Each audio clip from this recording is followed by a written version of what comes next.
Praise the lord.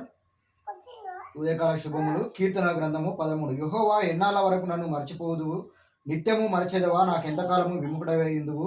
ఎంతవరకు నా మనసులో నేను చింతపడుదును, ఎంతవరకు నా హృదయంలో పగలంతా దుఃఖక్రాంతుడై ఉందును, ఎంతవరకు నా శత్రువు నా మీద తను హెచ్చించుకొనును.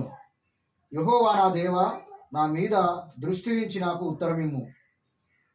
కొద్ది వాక్యం దేవుడు దీవించును గాక. ఉదయకాల సమయంలో దేవుడు మనతో మాట్లాడుతున్నటువంటి మాట ఏంటంటే, కీర్తనకారుడు కృంగిపోయిన వేళలో, నిరుత్సాహపడిపోయిన సమయంలో దేవుడు తనను విడిచిపెట్టాడని కీర్తనకారుడు అనుకుంటున్నాడు. కొన్నిసార్లు మనకు అస్వస్థత, ఆర్థిక అవసరతలు లేక సమస్యలు, తీవ్రమైనటువంటి సమస్యలు వచ్చినప్పుడు దేవుడు మనల్ని విడిచిపెట్టాడేమని మనం కృంగిపోతాము. కానీ ఆయన అంటాడు, నువ్వు నా దగ్గరికి రా.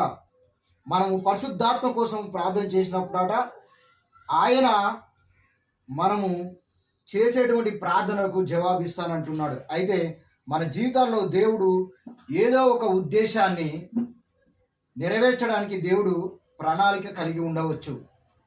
ఏంటంట, మన జీవితంలో దేవుడు ఏదో ఒక ఉద్దేశాన్ని నెరవేర్చడానికి ప్రతి ఒక్క వ్యక్తి జీవితంలో దేవుడు ఒక ప్రణాళిక కలిగి ఉంటాడు. కాబట్టి ఆ ప్రణాళిక కోసం ఎదురు చూస్తూ మనము ప్రార్థన చేయాలంటున్నాడు. ఈ కొద్ది వాక్యము దేవుడు దీవించి ఈరోజు ఈ దిన అనుదిన వాగ్దానము మీ జీవితాల్లో నెరవేర్చబడును గాక. ఆమేన్.